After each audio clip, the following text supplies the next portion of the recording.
नमस्कार प्यारे बच्चों, आप सभी कैसे हैं? आज हम उपवन हिंदी पाठमाला की कक्षा चौथी की एक कविता लेकर उपस्थित हैं। इस कविता का नाम है मैं सबसे छोटी हूँ। इस कविता को लिखा है सुमित्रा नंदन पंत जी ने। प्रस्तुत कविता में एक बालिका अपनी माँ की सबसे छोटी संतान बनने की इच्छा रखती है। ऐसा करने से वह सदा अपनी माँ का प्यार और दुलार पाती रहेगी, उसकी गोद में खेल पाएगी। उसकी माँ हमेशा उसे अपने आंचल में रखेगी, उसे कभी अकेला नहीं छोड़ेगी। उसे लगता है कि वह सबसे छोटी होगी तो माँ उसका सबसे अधिक ध्यान रखेगी। सबसे छोटी होने से उसकी माँ उसे अपने हाथों से नहलाएगी, सजाएगी और संवारेगी। उसे प्यार से परियों की कहानी सुनाकर सुलाएगी। वह कभी बड़ी नहीं होना चाहती, क्योंकि इससे वह अपनी माँ का सुरक्षित और स्नेह से भरा आंचल खो देगी। आइए अब हम इस कविता को पढ़ते हैं और इसके अर्थ को ग्रहण करते हैं। हमारी कविता की पहली पंक्तियां हैं। मैं सबसे छोटी हूँ, तेरी गोद में सोऊं, तेरा आंचल पकड़ पकड़ कर फिरूं सदा माँ तेरे साथ, कभी न छोड़ूं तेरा हाथ।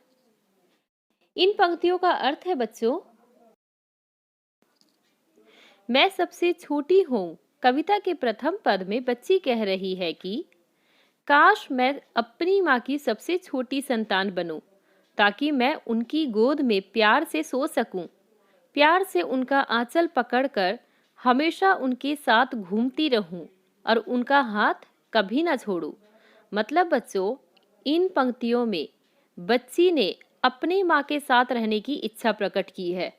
वह हमेशा छोटी बनकर अपनी माँ के साथ रहना चाहती है और उनका प्रेम पाना चाहती है। कविता की अगली पंक्तियों में बताया गया है कि बड़ा बनाकर पहले हमको तू पीछे चलती है मात, हाथ पकड़ फिर सदा हमारे साथ नहीं फिरती दिन रात। मात का अर्थ होता है बच्चों माता, छलती मतलब धोखा देना। इन पंक्तियों में बच्ची कह रही है कि मैं सबसे छोटी हूँ। कविता के इस पद में बालिका कह रही है कि जैसे ही हम बड़े हो जाते हैं, माँ हमारा साथ छोड़ देती है, फिर वह दिन रात हमारे आगे पीछे नहीं घूमती, इसीलिए हमें छोटा ही बने रहना है। मतलब बच्चों, जब बच्चे बड़े हो जाते हैं तो माँ उसके साथ साथ नहीं घूमती, वह उसको अकेला छोड़ देती है। इसी बात पर बच्ची कहती है कि माँ हमें छलती है, धोखा देती है।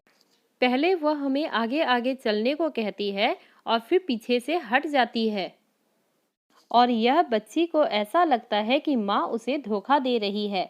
आइए इस कविता की अगली पंक्तियों को भी हम पढ़ लेते हैं। अपने कर से खिला धुला मुख धूल पोछ सज्जित कर गात, थमा खिलौने नहीं सुनाती हमें सुखद परियों की बात। गात मतलब होता है बच्चों शरीर, सज्जित मतलब सजाना। आइए इन पंक्तियों के अर्थ देख लेते हैं।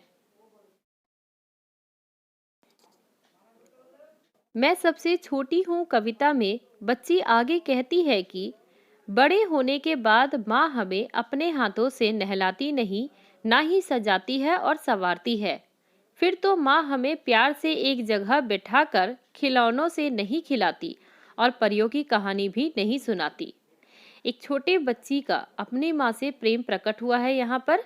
वह कहती है कि किस प्रकार माँ बच्चे को बड़ा करने के बाद उसे अकेला छोड़ देती है खेलने के लिए, और बचपन में जब बच्ची छोटी होती है तो माँ हर वक्त उसके साथ रहती है, उसे नहलाती है, सजाती है और अपने हाथों से खाना भी खिलाती है। आइए कविता की अगली पंक्तियां देखते हैं। ऐसी बड़ी न होऊं मैं, तेरा स्नेह न खोऊं मैं, तेरे आंचल की छाया में छिपी रहूं निस्पृह निर्भय, कहूं दिखा दे चंद्र उदय। कविता की अंतिम पंक्तियों में बच्ची कहती है कि मुझे बड़ा नहीं बनना है, क्योंकि अगर ऐसा हुआ तो मैं माँ के आंचल का साया खो दूंगी।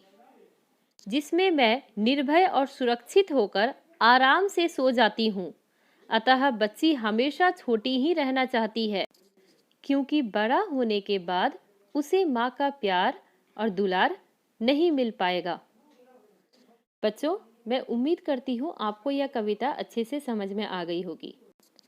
चैनल को सब्सक्राइब अवश्य कर ले ताकि आने वाला कोई भी वीडियो आप मिस न करो। धन्यवाद।